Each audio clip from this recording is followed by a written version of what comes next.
Hi everybody, it's Adam with HeartValveSurgery.com. We're in New York City at the Mitral Conclave, and I am thrilled to be joined by Dr. David Adams, who is a program director of the Mitral Conclave. He's the president of the Mitral Foundation, and he's the cardiac surgeon-in-chief at Mount Sinai Health in New York City. Dr. Adams, you and I have known each other for a long time. It is great to see you again, and thanks for being with me today. It's good to see you too. We go way back. This is an extraordinary event. Can you share with the patients in our community what is happening here and why it's so important for them to know about?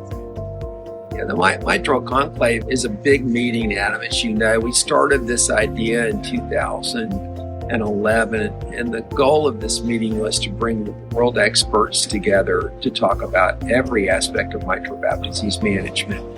Guidelines, indications for interventions, types of interventions, very nuanced discussions about repair strategies, replacement strategies, complex scenario strategies, and that's what this meeting is an exploration about.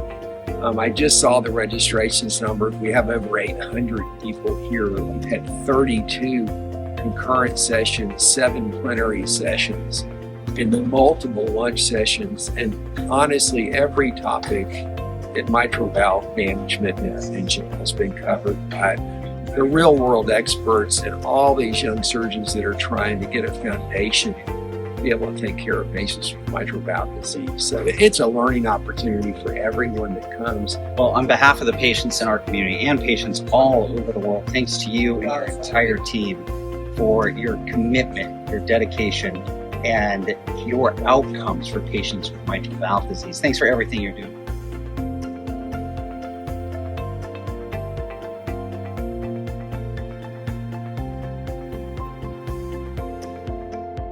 Hi everybody, it's Adam. I hope you enjoyed that video. And don't forget, you can always subscribe to our YouTube channel. Watch the next 2 educational videos coming up on your screen, or click the blue button to visit HeartValveSurgery.com.